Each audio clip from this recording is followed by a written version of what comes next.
What is up, everyone? Chris Manning here from the Locked on Cavs podcast with my co-host, Evan Damrell. Today's show, we are going to talk about Cavs Wolves, which was a very up and down basketball game. In the first segment, we're going to give our big takeaway. Second segment, give out awards. And third segment, empty out our notebooks from the game and what's going on in the world of the Cleveland Cavaliers. Let's get into it.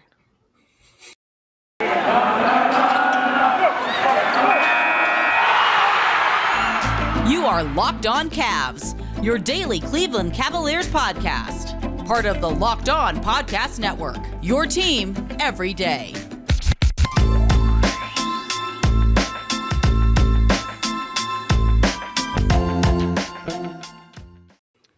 Evan, Cavs Wolves was a little bit of up and down. It was a howling good time, if you will. It was. Did Kanye fix Wolves? I don't know. I like that. That was a good tweet from you. Bro, I'm really disappointed that didn't pop off because I'm just like, I'm a fix Wolves. And that was literally Minnesota's approach in the third quarter because they fixed the Cavs for sure. They fixed themselves and fixed the Cavs. And then the Cavs were like, bro, stop.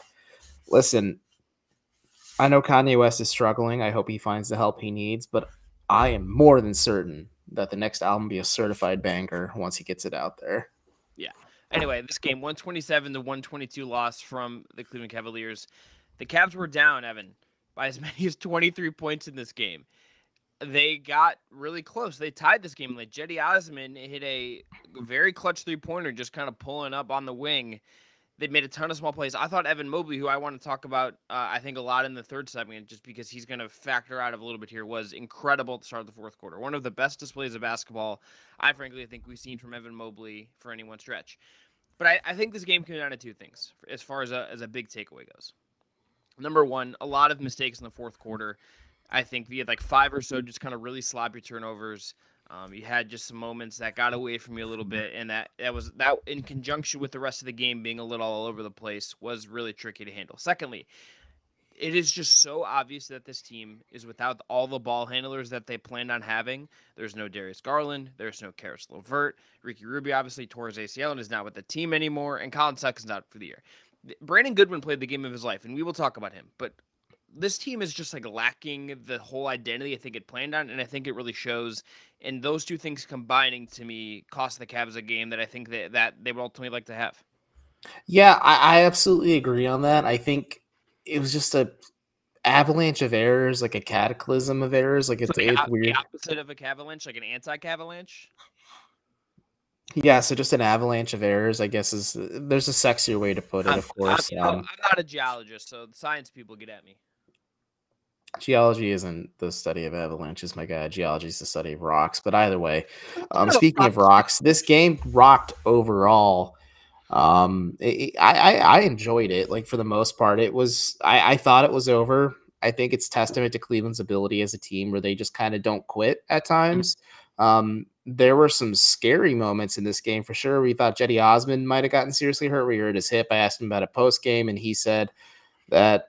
Like he kind of laughed. He's like, clearly I'm fine because he had a great night overall. And he just said he's a little sore and he'll be okay. Yeah. And then Kevin Love fell after drawing an offensive foul on Malik Beasley. And that was a scary moment too, because Love has kind of put his body on the line several times this season. I haven't been tracking the stat necessarily, but the broadcast had him at like 18 charges, I think, and the second most of the team is 2. His head, how did this look in person? And then we'll get back to the game because on the broadcast they showed the replay and it looked like the back of his head like smacked the court and went back. I kind of couldn't believe he stayed in the game, if I'm being honest. It just I was pretty sure he had a concussion. I didn't think he like hurt anything seriously. He looked like he hit his head on the court from just where I was looking in the press box. I just think like if Simba from the Lion King was out there, he'd be like, "Come on, get up," kind of situation. A little dark because that's what he's saying to Mufasa, but yeah, it was just. You held your breath for a little bit, but they were able to stay in it. I'm like, again, me too. I was surprised. I thought Kevin Love got his bell rung because he was like kind of tapping the back of his head, and he looked like he was in a bit of a malaise afterwards. But was a key figure down the stretch for the Cavs. He's just kind of remained a key figure throughout the season for Cleveland. Folks were saying I was gushing about the Wolves a little too much. I just like the way they play. I'm a huge Anthony Edwards fan. You can ask Chris. I texted him the ant emoji during the game when he was just kind of going apeshit on the Cavs because I'm just an Anthony Edwards fan as the person and as a player. And this was a fun game if you were just a pure spectator like Chris Manning, my co-host. But as a Cavs fan, you have to be a little frustrated because my big takeaway from this, Chris, is I think it might be time to be a bit more worried about this Cavs team, even if they do or don't get Darius Garland on the floor, because there's a lot of tape. There's 61 games into the season now. There's a lot of tape on this team playing big throughout the season, and I think teams are starting to figure out. I think Minnesota really exploited it tonight, where they forced some of their bigs, Cleveland's bigs in this case, to defend in space and kind of move and defend the perimeter, and like they looked uncomfortable. Like Larry Markkinen was in a blender at times defensively, and Jared Allen looked uncomfortable defending Cat on the perimeter. Like he defended them well at times, but other times he looked uncomfortable. And Evan Mobley didn't look too great either. Like this is a bit of a mixed bag for Cleveland defensively. Somebody in the media pointed out pregame that the Cavs were like on a 10-game streak where they held opponents to under 100 points. That went out the window because it turned into a bit of a track meet. But I guess the silver lining here is Cleveland can kind of show that they can go blow for blow offensively with the team, which is something I don't think I could have said. I mean, granted, it's the Timberwolves. I don't think you're going to be facing them every night, but I mean, it was an interesting game. Yeah, literally, we'll play them the rest of the year. No. Defensive rating wise, excuse me, the Cavs in this one had a defensive rating of 127.8 and an offensive rating of 120.8. So like that's much higher defensively than you would kind of like. I think I'm sort of there with you in terms of wondering what the evolution is. Bro, be here, the right? Wolves had an offensive rating of 177.2 midway into the third. Yeah. Like that's insane. Well, in like the first quarter, it was like very good, and then it just like it was up and down. Like the second quarter was where this game really turned, and that was a challenge. But I think I'm a little less sure that they've been figured out for a couple of reasons. Number one, I think the Wolves stylistically is a team that is just going to stretch you out. Like they're going to pull you out apart at the seams. Is not necessarily a thing they're going to see from every spot. Like Karl-Anthony Towns is like their five. You know, he did make a 3 into that last game winner, but like they're spaced out from every position on this floor. I think you also just again saw the lack of the ball hitting. Like I think the offense, maybe a little bit underratedly, feeds into some of the defensive success they have. And I think when the offense is just sort of in molasses, is trying to figure stuff out, is like trying stuff. I think there's stuff they tried in this game that is interesting. Like I think this is like the most I can remember Isaac Okoro having the ball in his hands. This is some of the stuff we saw Evan Mobley do in terms of taking threes, in terms of creating, in terms of like dictating the flow of the offense was really, really interesting. The problem is that like it is still figuring itself out. This is a team sort of going through like it's kind of like awkward adolescent phase of this season, I think is where we're sort of at. And I think Garland coming back fixes some of that. LeVert will contribute to this a little bit because you have to figure out how he's going to mesh with everyone and all that stuff. I thought Kevin being asked about Rondo and stuff post game was notable just in terms of the table setting and sort of acknowledging some of that. I think there obviously is more tape. I think they have to some degree. There is some of that worry. I think we're ultimately just going to find out, like, right? Like, I think we have that stretch coming up in March that I think when we see what that stretch looks like and we see where the chips fall, that will be interesting. But I think the Wolves in particular are like a weird matchup, which I think we'll talk about a little bit more once we get into the awards. I agree that Minnesota is a bit of a weird matchup. My counter argument to your point is they have 2 ugly losses to Atlanta and Philadelphia under their belt. They were beaten by Detroit. They've been beaten by the Pistons twice now in Detroit, like in embarrassing fashion. Like these are games Cleveland should have won. Yes, they beat Washington, but like that was a grueling game because it's clear, like, and it's something that we've just been saying for a while now. It's you need some type of playmaking. So like there's games with Garland in them and there's games without Garland in them. I just think, obviously he makes his team better offensively. He adds a certain spark. He juices this team a lot. I think a lot of credit goes to Brandon Goodwin for playing really well and just playing to the strength of Cleveland through their bigs. But I'm just starting to wonder maybe if teams are trying to figure out ways that make the Cavs uncomfortable. And since JB Bickerstaff is so rigid on sticking to this fundamental belief of playing big, that it could come up to blow up in their face later in the season or even come playoff time. Yeah, depending on who they play. Yeah, I think we'll come back to that. I think I'm a little more positive about JB Bickerstaff than you in the sense. We swap roles. I think Garland is just such like the load he carries and what they've asked of him is just notable. And I think we did against the season ticket from JB. But after the break, Evan, we're going to get into our awards. So that's MVP, play of the night, and stat of the night from the Cavs loss to the Timberwolves from Monday. And then obviously coming up in the third segment, we're going to empty out our notebooks from the game. But first, I'm going to tell everyone about our friends at BetOnline. Football might be over, Super Bowl's over and everything. But basketball is in full steam for both pro and college basketball. From all the latest odds, totals, player performance props to where the next fired coach is going to land, BetOnline is the #1 spot for all your sports betting needs. BetOnline remains the best spot for all your sports scores, podcasts, and news this season. And it's not just basketball. BetOnline.net is your source for hockey, boxing, UFC, and much, much more. That includes the upcoming Jorge Masvidal Colby Covington fight on the UFC card this weekend. Head to the website today or use your mobile device to learn more about trends in action. That is BetOnline, and that is where the game starts. Okay, Evan, let's get into our awards.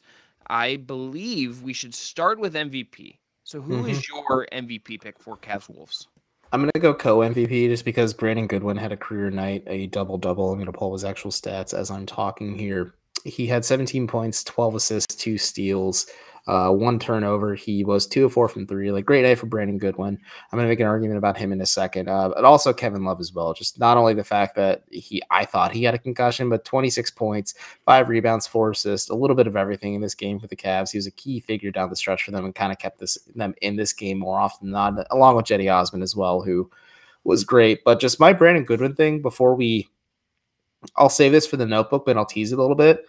But when this Cavs team is fully healthy, I think Goodwin should play over Rondo. Like, he should be backing up Garland because he's played well filling in for this Cavs team. And it's a little bit of like the Lamar Stevens situation where Stevens earned minutes in the rotation early in the season, but Goodwin's played really well. Like, how can you justifiably say, okay, go back to the bench? And I know he said plenty of times, listen, it's my job to be ready as like a two-way guy / G leaguer / NBA player, whatever you want to call him.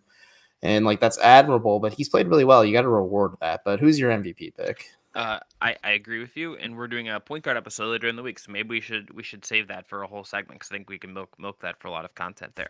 My MVP pick is Evan Mobley. Look, again, I'm not going to tell you that this was the best Evan Mobley game front to back, right? 33 minutes, 15 points, 10 rebounds, 4 assists. Like, had four turnovers, 2 block shots, took 4 threes, made 1 of them, only 2 free throws, all that stuff, right? I think Evan Mobley, we are seeing, if you watch him grow and you're seeing what he's doing possession by possession and you're watching him sort of figure some stuff out on the offensive end of the floor in particular, you are seeing a player that is growing into his role as the leader of this team, as the guy that is going to be the best player on this basketball team sooner rather than later. Offensively, you are starting to see him point out possessions, telling guys to go where, direct traffic in a way that I don't think we've seen before. The 3-point shooting, I am curious to ask him about this. He did not speak during post-game media. I'm curious to ask him about why this was the game where he was like, I'm just going to let him fly. I think that's an interesting question to ask of him. I think it's an interesting question to ask JB, who had a very raspy, hoarse voice after this game, that I would like to ask him once he's had a chance to kind of marinate on this game a little bit as well. I think there's some distance I would like to see from him just to think about that.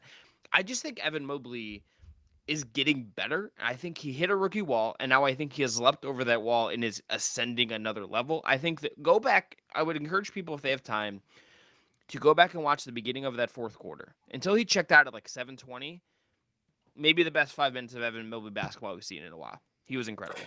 Yeah, he was incredible in this game. I think, like you said, a little of it goes hand in hand because JB earlier this week did challenge him publicly to say that they need more from him in terms of scoring, in terms of playmaking. You definitely saw the playmaking. Like, my play of the night is a part of his playmaking. It's more hockey assists right now, but you're really seeing a lot of that. I was stoked to see him rip 4 3-pointers. I want to see more of that. Listen, I don't care how this Cavs season ends up. In the grand scheme of things, they are not winning a championship this year. Spoiler alert, it's going to be more than just a Colin Sexton away of winning a championship. But I want to see Evan Mobley's trajectory and growth just continue like this. And he starts trying to become more comfortable from 3. It unlocks so much more, not just for him, but for this Cavs team offensively as well, because it gives more spacing for Jared Allen, because teams will have to respect Mobley. It gives Sexton, when he's healthy, more ability to operate in the paint. It gives Garland more ability to operate in the paint and just kick out. We looked at it with the Wolves tonight. They are truly a 5-out team. If Mobley can kind of add that to his repertoire, they can't be a 5-out team, obviously, with Allen on the floor, but they're a lot scarier offensively. And you have to respect all these shooters the Cavs have all of a sudden. So it's fun. And just like I said, his game is growing. My play of the night pick is Yes. Originally, it was early into the game, and I don't even remember at this point. Just in the fourth quarter, Evan Mobley's just initiating the offense, and again, this is a play I think I've seen the Cavs do a lot, but it's a little bit of the inverse of it, with Garland kicking to Mobley, who then kicks to Allen or Okoro. But instead, you see Mobley initiate, drive in, and he kicks the ball to a cutting Jetty Osman, who then finds Kevin Love in the corner for three, and it was a huge momentum shifter. Obviously, it kept the Cavs in the game, but like that was such a smart read, and like that was one of several smart reads Evan Mobley made tonight. Like there was a point where he was posting up and he saw Jared Allen just camped out in the paint. He did a wraparound pass around his defender, and Allen had the easy dunk. Like, but that play really crystallized. Like, okay, this is going to be the next leap in Evan Mobley's game, and like I'm going to curiously watch this closely over the next. I mean, there's only 20 games left, so let's say 10 games at this point. Yeah, I mean, plus playoffs. All right, my play of the night is also an Evan Mobley assist. 138 in the first quarter. Evan Mobley drives, feeds Kevin Love. Kevin Love fakes Torian Prince out of his shoes. Kevin Love drains a three. Love, like, according to like tracking data, moves the least out of any Cavs rotation player.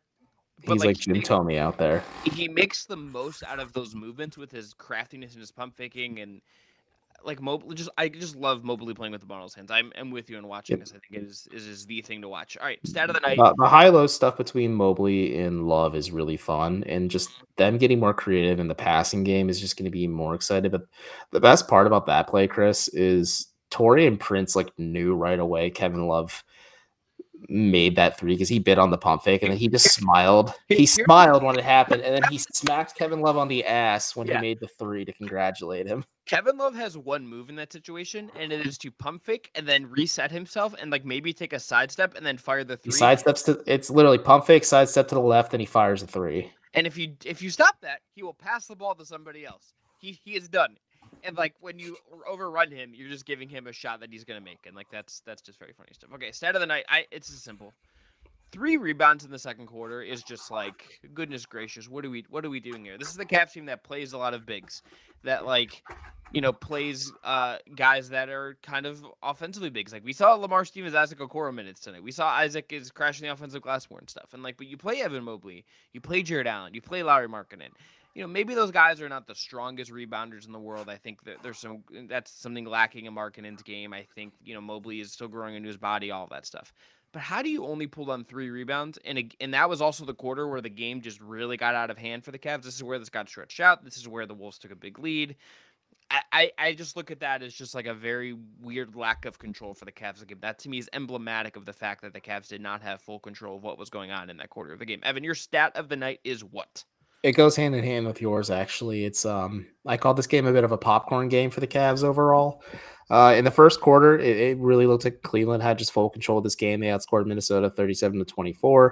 And then in the second and third combined, Cleveland was outscored 75-51. It really got out of hand in the second quarter, but it even got worse early in the third as well. But the Cavs kind of battled back. And then in the fourth, Cleveland fought and outscored Minnesota 34-26, but in the end, they are outscored 101-85 in 2, 3, and 4. And it's just a bit of a popcorn game. It's just a little wild to see because this Cavs team is so sound and fundamentally sound defensively at times that it looked weird to see them just so out of disarray. Like they had no chemistry on the floor. It was like watching the Lakers play, honestly. And it's just odd to see the Cavs play like this, and I'm sure JB Bickerstaff's going to light a fire under his players' asses tomorrow because Jetty Osman shared after the Detroit game that's the angriest he's seen JB Bickerstaff be at them, and like they responded to it. So I don't know. Tough love might work on this one, but this definitely was not a Cavs-esque game. Like this isn't the type of game I've grown accustomed to watching this year. Pleasant surprise to see them go shot for shot with the Wolves down the stretch because I thought this game was definitely over. But like I said, a bit of a popcorn game. It looked like the Cavs were just in control. The Wolves were fighting back. And a lot of credit to what the Wolves are doing, but they are so good on both ends of the floor. And they are really good at adapting and finding exploits and mismatches. Evan, yes or no, before we go into break, was that Patrick Beverley foul a flagrant or a clear breath? I say no. Just there's some theatrics to it. Just give me a yes or no.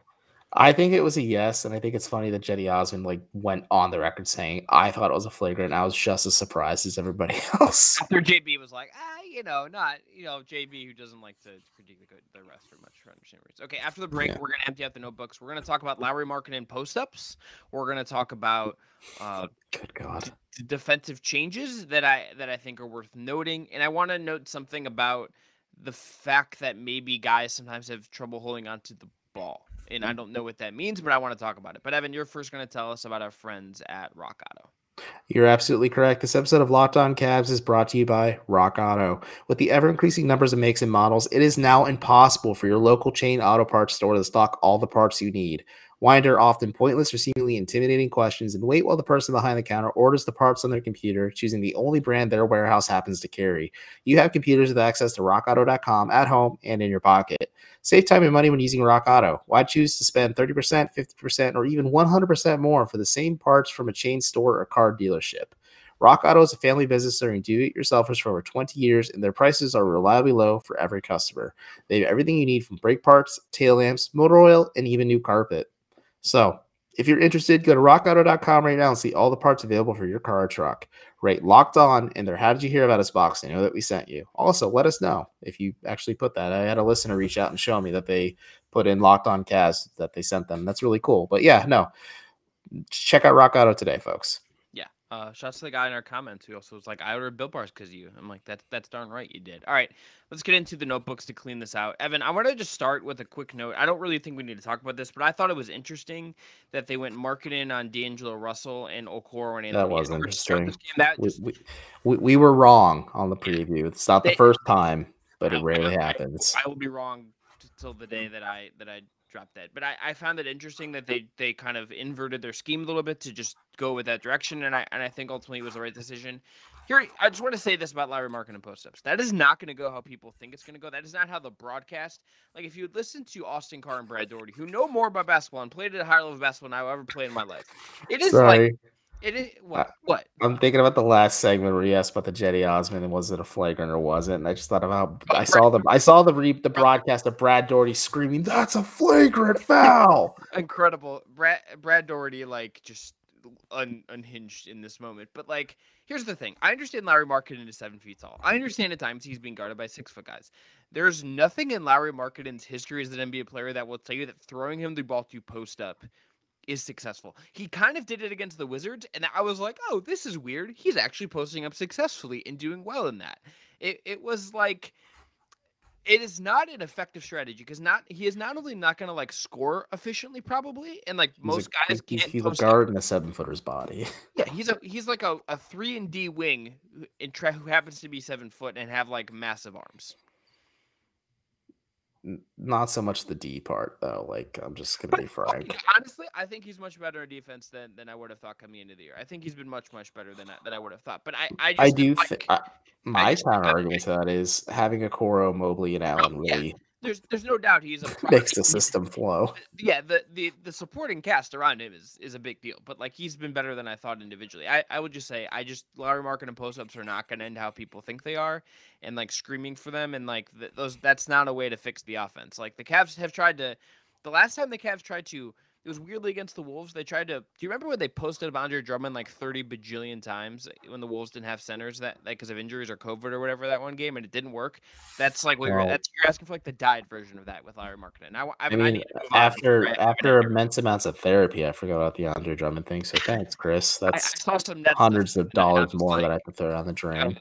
I was like, hell yeah. Evan, let's go. I just want to. Last thing I want to hit on from this is my last note.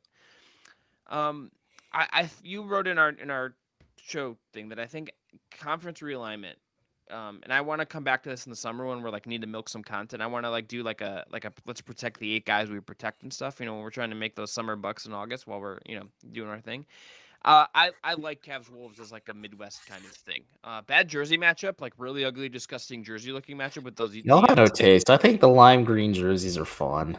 They're bad, but I would like. I mean, they should adopt their city costumes as their permanent look because the pine tree trim is iconic. Or the Prince ones. The Prince ones as well. The Prince ones were cool, but the KG Timberwolves script that jersey's just a clean Oh, look. yeah, I don't like the swimsuit look they have, but like lime green's silly. It's fun. If it's a one-off jersey that's worn every now and then, it's like when the Seahawks wear it, like people get all up in their britches about it. I'm more upset that like the team, like the Los Angeles Rams, their alternate is bone, and it looks like dirty, dingy. Like it's like when Evan washed his whites in college, but mixed it with his darks, so his whites would be like gray and dingy because he was afraid to use bleach because he's afraid he was going to ruin all of his clothes using it. That's what it reminds me of. So that's just where I'm at. All right. But yeah, what other notes do we have from this game? What else kind of popped to you as we're kind of watching this one unfold? I mean, yeah, we'll definitely talk about it more in the summer, but it is a bit of a hot button issue right now because people are talking about how I know Kendrick Perkins doesn't have a lot of foresight in saying like New Orleans should be relocated to Seattle or Las Vegas, and I think expansion is just a more viable path and then relocation just because of just the financials behind it and everything, and just some of the other trickiness that comes with it too, at a local level for some of those teams. But I wouldn't be opposed to watching Cavs Wolves become like a regular thing because I think these are just two young, fun, up and coming teams. Like look at the Wolves. They have Karl Anthony Towns. They have Anthony Edwards. They do have D'Angelo Russell for the time being. They could always flip him for something else. Like they have some interesting supporting pieces. I think some of the other guys, just the Wolves have, are just kind of fun in general too. I think their coaching system, and I think they're analytically sound offensively is interesting. And they have the Cavs who are in a similar sphere, but they're analytically sound defensively because JB mentioned pregame that they use eye test and they use a lot of heavy analytics for their defensive metrics and just kind of figure out what does and doesn't work for them, which is interesting to say that he's an analytically forward coach. He's said it multiple times, which is hear it every now and then is good too. But I'd like to watch these two teams like go up to bat. I think just twice a year is too little. I'm not an advocate of a bigger season. I'm actually an advocate of a shorter season in general. I just think it's an 82 game grind is a bit much for these guys, and I'd like to watch more of it. That's just like one of my big thoughts. And we touched on it again as well. Brandon Goodwin looked really good on both ends of the floor tonight. I think just he is looking more and more comfortable. I think it's good that the Cavs obviously have the pieces that can support him a little bit in terms of just Allen, Mobley, Markkanen, Love, whatever, you name it. But he's looked really sharp. He was leading the G League in assists before Cleveland signed him to an emergency 10-day and then signed him to a 2-way. And I think he's earned a permanent spot in this rotation. Like if they wanted to convert his, like we talked about roster spots and the Cavs have until today, because we're posting this on March 1st, to sign somebody so they're playoff eligible. It wouldn't surprise me if they convert Brandon Goodwin's 2-way into a permanent contract and then they sign another guy to a 2-way deal. Yeah, I tend to think he is probably better than Rondo right now, but I also understand why you might. We'll talk about it more, but we're in agreement. Yeah, it's at least a conversation. I just want to. Cedi Osman played really, really well. I thought Isaac Okoro had a pretty good game, all things considered. Again, the offense remains a little shaky, but hit that corner. Dave Zabak thought I took a shot at him when I said Isaac Okoro makes impacts both on and off the box score because he made a 3 when I said that. Here's the thing. David's really grumpy. I love David. He's really grumpy. 6 points for Okoro, 5 rebounds, 1 assist. I was hustling. I think you saw him cut more. Like you're seeing little stuff with him in this game that makes you think, okay, maybe they're adding in a little bit. They even had him bring up the ball once, and I'm just like, oh, I like that we're seeing like some development. Like I think one of the things, if you wanted to critique JB the last couple of games, is just were they trying some different stuff? Were they trying to incorporate different things while Darius is out and while LeVert's out, and trying to see if there's anything else there? And I think this and the Mobley thing are kind of steps towards that. Evan, let's end on this. Just want to note from the other parts of the Cavs universe tonight, that the Cleveland Charge did play on Monday with newly acquired guard Cameron Youngs dropping 41 points, but the Charge did lose to the Capital City Go-Go 114-105. Dylan Windler on assignment. Remember Dylan Windler, Evan? Yeah, I had a listener reach out and ask why he wasn't playing with all these guard issues, and I'm like, it's pretty obvious. But yes, I remember him. He did get 41 minutes of game time in this game, 22 points, 8 of 16 shooting, 2 of 6 from 3, 14 rebounds, and 2 assists. So there you have it. Those are some Belmont Dylan Windler numbers with those rebounding. Lots of minutes. glad for him. He just gets to play and get some shots up. Yeah. But Cameron Young was Meister with the Memphis Hustle and is now with the Cleveland Chargers. Played 2 games for them. If you're interested in that, all right, that's gonna be the Cavs lost to the Wolves 127-122. If you're just joining us for the first time, should have mentioned at the top. I'm Chris Manning. I am an editor for The Sword. I cover the league for places like Dime, For the Sword, Cleveland Magazine, For Hire. We host this podcast on WKYC. Evan covers the Cavs primarily for Facebook bulletins right down Euclid. And you should go subscribe to his stuff and get it sent right to your inbox because it's a great place to read what he's doing over there. And he writes at Fear the Sword from time to time as well. Check out all the work we're doing at Fear the Sword. And look, if you're looking for a great second listen today, we're supposed to read about Locked On Bets. I just want to shout out Locked On Grizzlies. Shout out to Sean Coleman, who Steven Adams loved his accent. If you've seen the clip that went viral about Steven Adams commenting on an accent, that is a Locked On Grizzlies own Sean Woodley. Oh my God, there's too many Seans. Sean Coleman, check that out. John Morant just dropped his first 50 burger of his career. Had 2 of the most insane highlight plays I've seen from maybe a player this season in that game. So go check out. Oh, Jakob Poeltl, I just retire at this point, man. Did you see the tweet that was said? Ja just dunked on Jakob Poeltl so hard he put Jakob into a pokeball. That's pretty good. I like that. I had to think about that. I had a process of that one. That's pretty good. It's a good tweet. Shouts to Eric Gunderson, former host of Locked On Blazers, for that one. All right, that's going to be it. I'm Chris. He's Evan.